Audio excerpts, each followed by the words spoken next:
all, good morning. നമ്മളപ്പോൾ last ക്ലാസ്സിൽ ഹിമോഗ്ലോബിൻ്റെയും മയോഗ്ലോബിൻ്റെയും റോളാണ് പറഞ്ഞുകൊണ്ടിരുന്നത്. മെയിൻ റോൾ എന്ന് പറയുന്നത് ഹിമോഗ്ലോബിൻ്റെത് ഓക്സിജനേഷനാണ്. That is hemoglobin picks up oxygen from lungs. Hemoglobin picks up oxygen from lungs and carries it to the muscle tissue via the circulatory system. And this oxygenated hemoglobin then transfers this oxygen to the myoglobin present in the muscle tissue. Okay, hemoglobin ലങ്സിൽ നിന്നും muscle ടിഷ്യൂലേക്ക് carry ചെയ്യലാണ് ചെയ്യുന്നത്.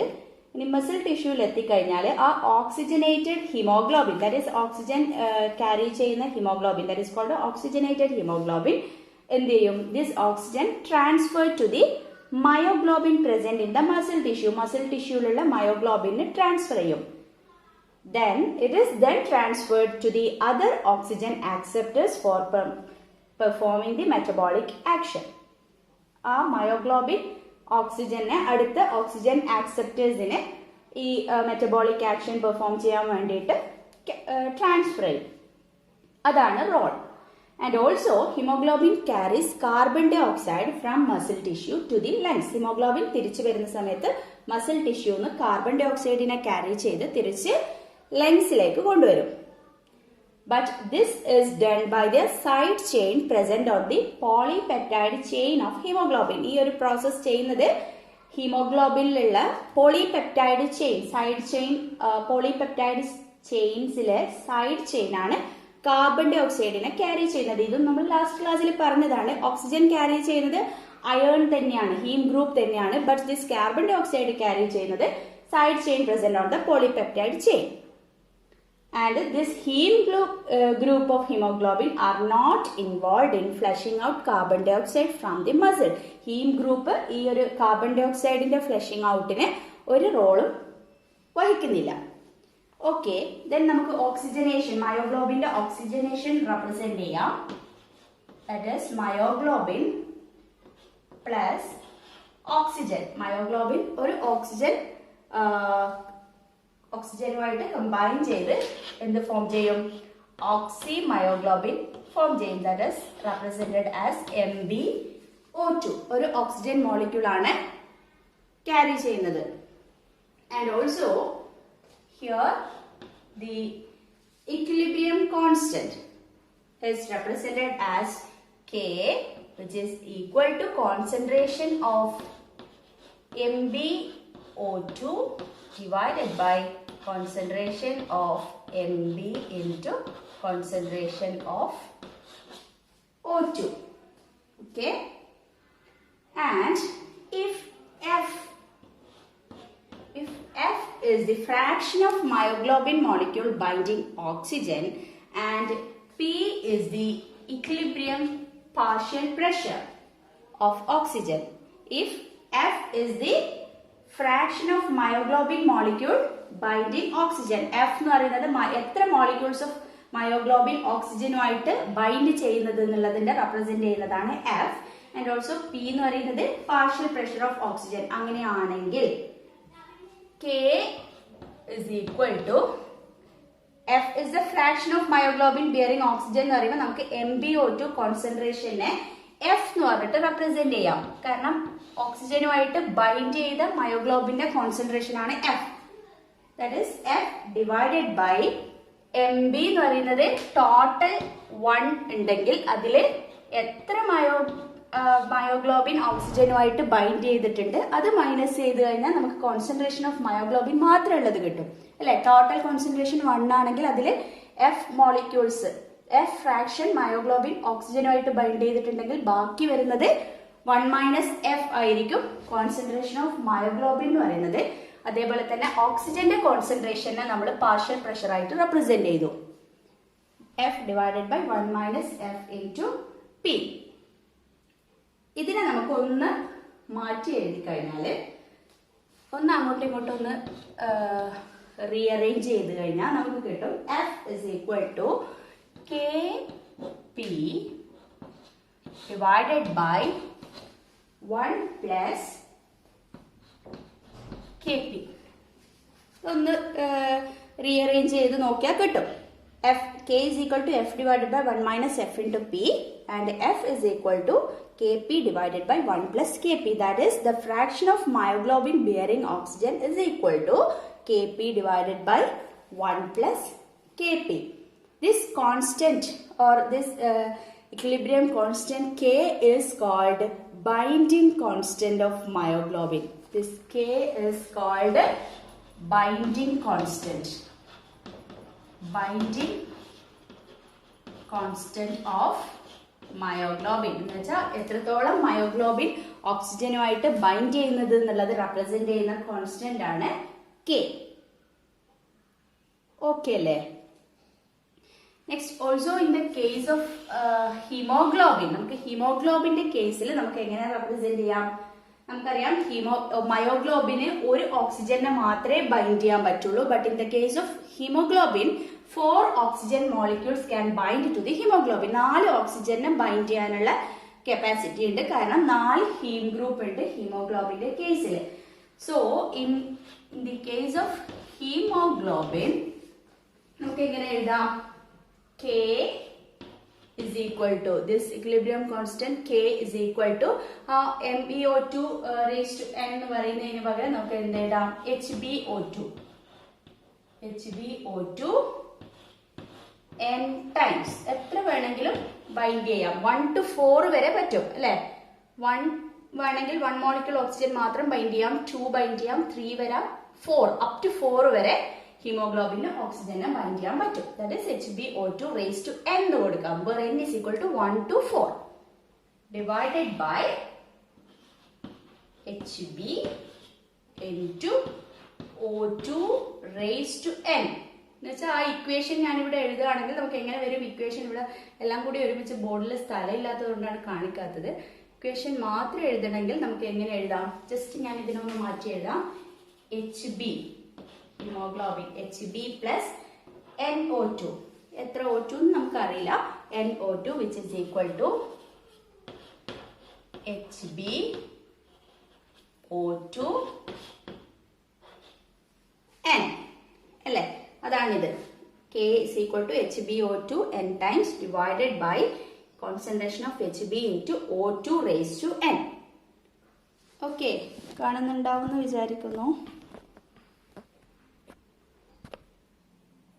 Okay, K is equal to HbO2 n times divided by concentration of Hb into O2 raised to n. And also in the case of hemoglobin, K is equal to F divided by 1 minus F into P എന്ന് കൊടുക്കാം. അതിൽ P യെ നമുക്ക് എങ്ങനെ കൊടുക്കേണ്ടി വരും? P raised to n എന്ന് കൊടുക്കേണ്ടി വരും. കാരണം oxygen O2 raised to n എന്ന് കൊടുക്കുന്നുണ്ട് അല്ലേ? O2 n ടൈംസ് ആയതുകൊണ്ട് നമുക്ക് എന്ത് ചെയ്യേണ്ടി വരും?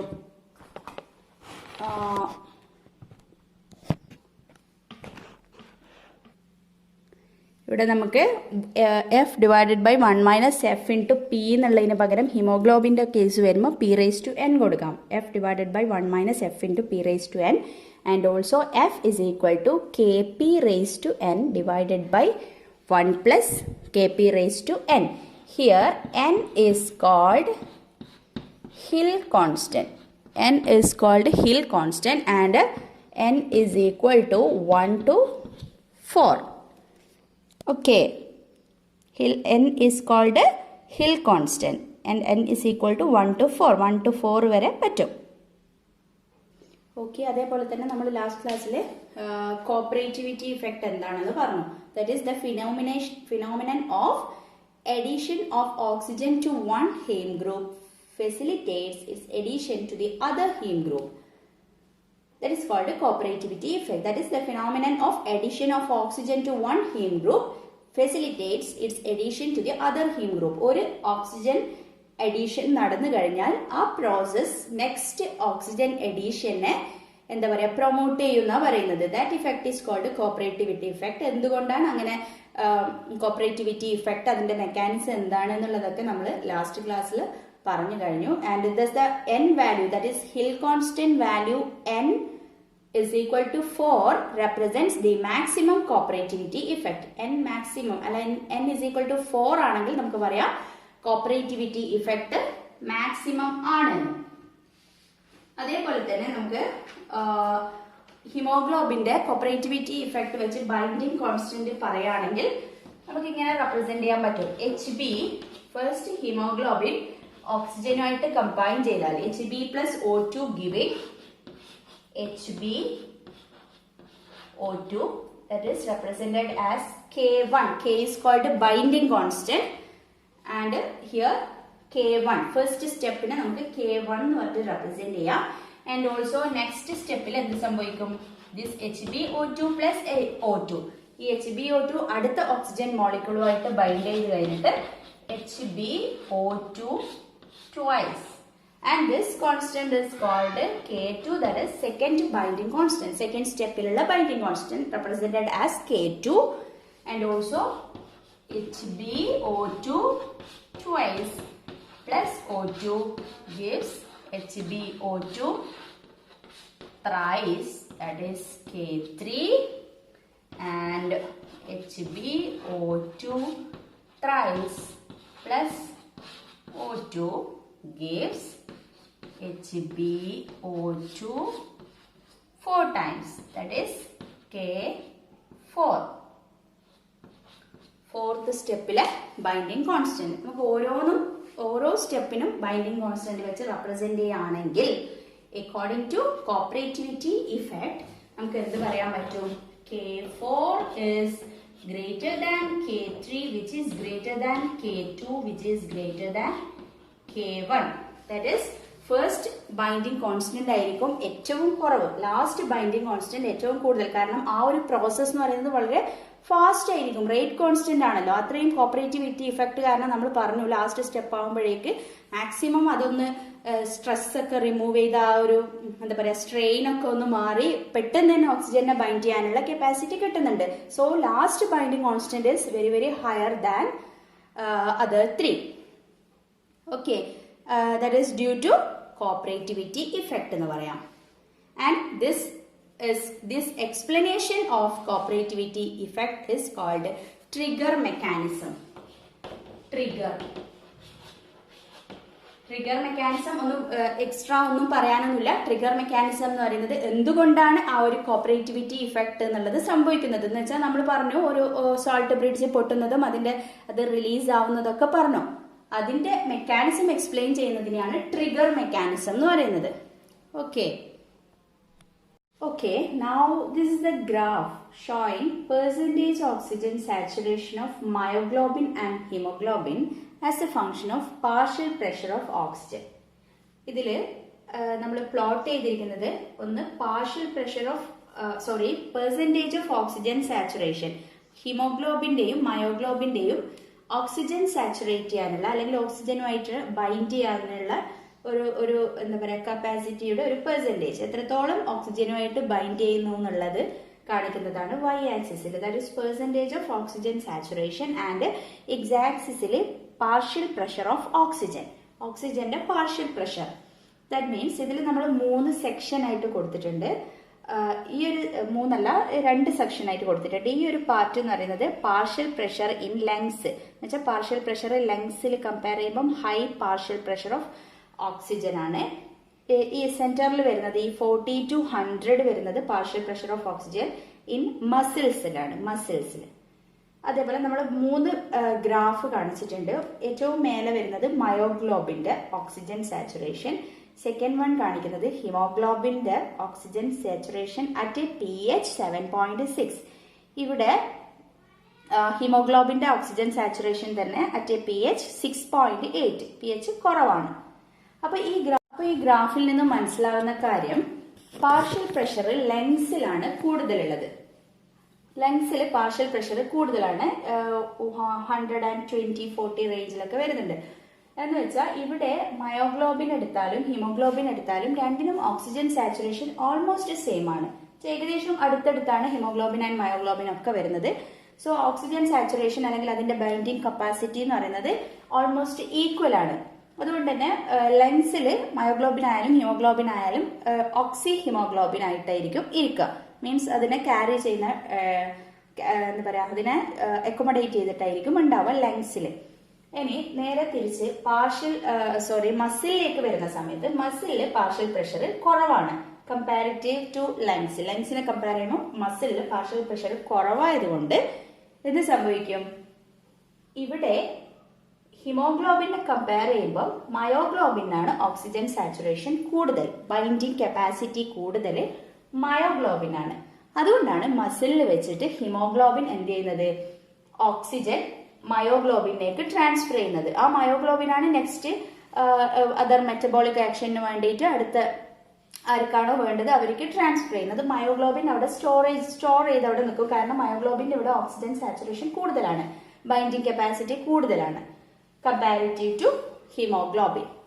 ഓക്കെ, ആ ഒരു സംഭവമാണ് നമുക്ക് ഗ്രാഫ് എന്ന് മനസ്സിലാക്കുന്നത്. കാരണം ലങ്സിൽ ഹിമോഗ്ലോബിൻ ആയാലും മയോഗ്ലോബിൻ ആയാലും കംപ്ലീറ്റ്ലി സാച്ചുറേറ്റഡ് വിത്ത് ഓക്സിജൻ ആണ്. പിന്നെ മസിൽ ടിഷ്യൂലേക്ക് വരുന്ന സമയത്ത് ഹിമോഗ്ലോബിനെ കമ്പയർ ചെയ്യുമ്പോൾ മയോഗ്ലോബിനാണ് ഓക്സിജൻ സാച്ചുറേഷൻ കൂടുതൽ. സോ ഹിമോഗ്ലോബിൻ എന്ത് ചെയ്യും, ഓക്സിജൻ മയോഗ്ലോബിന് കൊടുത്തിട്ട് ഡിയോക്സി ഹിമോഗ്ലോബിനായി മാറും. മയോഗ്ലോബിൻ അവിടെ ഓക്സിജൻ സ്റ്റോർ ചെയ്ത് നിർത്തും. ഓക്കെ, അതേപോലെ തന്നെ ഇനി ഈ രണ്ട് ഗ്രാഫും കാണിക്കുന്നത് ഹിമോഗ്ലോബിൻ തന്നെയാണ്, പക്ഷെ ഡിഫറെന്റ് pHലാണ്. ഈ ഒരു ഗ്രാഫിൽ നിന്ന് നമുക്ക് മനസ്സിലാവുന്നത് ഇവിടെ pH 7.6 ആണ്, ഇവിടെ pH 6.8 ആണ്. എന്ന് വെച്ചാൽ pH കൂടുമ്പം pH 7.6 ആകുന്ന സമയത്ത് ഹിമോഗ്ലോബിന് ഓക്സിജൻ സാച്ചുറേഷൻ കൂടുതലാണ്, ബൈൻഡിങ് കപ്പാസിറ്റി കൂടുതലാണ്. pH കുറവുള്ള സമയത്ത് ഓക്സിജൻ കപ്പാസിറ്റി കുറവാണ്. That effect is called Bohr effect.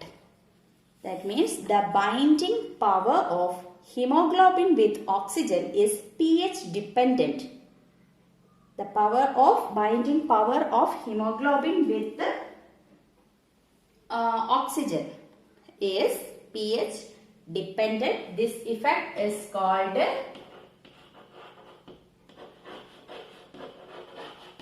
Bohr effect. This effect is called Bohr effect.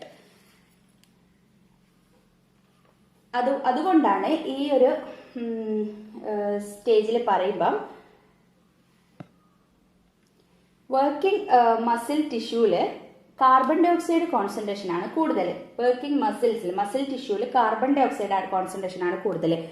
Carbon dioxide എന്ന് പറയുമ്പോൾ നമുക്കറിയാം അത് ബീങ് അസിഡിക് ആണ്. കാർബൺ ഡൈ ഓക്സൈഡ് ഉണ്ടാകുമ്പോൾ അത് അസിഡിക് ആയി മാറും. അസിഡിക് എന്ന് പറഞ്ഞാൽ എന്താണ്, pH കുറവ് അല്ലെ, pH കുറവായിരിക്കും. pH കുറയുമ്പോൾ ഹിമോഗ്ലോബിന്റെ oxygen saturation or oxygen binding power കുറയും. സോ ഈസിലി മയോഗ്ലോബിന് ട്രാൻസ്ഫർ ചെയ്യാൻ പറ്റും. അതും ഒരു റീസൺ ആണ്. ഒന്നാമത്തത് മസിലില് പാർഷ്യൽ പ്രഷർ കുറവാണ്. സോ പെട്ടെന്ന് തന്നെ ഹിമോഗ്ലോബിന്റെ സാച്ചുറേഷൻ കുറവാണ്. അതേപോലെ തന്നെ നമുക്ക് ഈ pH വെച്ചിട്ടും പറയാം. മസിൽ ടിഷ്യൂല് pH കുറവാണ്, because carbon dioxide concentration ആണ് കൂടുതൽ. Carbon dioxide being acidic ആയതുകൊണ്ട് അവിടെ മസിൽ ടിഷ്യൂല് pH കുറവായിരിക്കും. pH കുറയുമ്പം ഹിമോഗ്ലോബിന്റെ ഓക്സിജൻ സാച്ചുറേഷൻ കുറയും. So oxygen is transferred to myoglobin. Okay, ഇത്രയാണ് ഈ ഒരു ഗ്രാഫിൽ നിന്നും മനസ്സിലാക്കാനുള്ളത്. That's all about hemoglobin and myoglobin. Okay.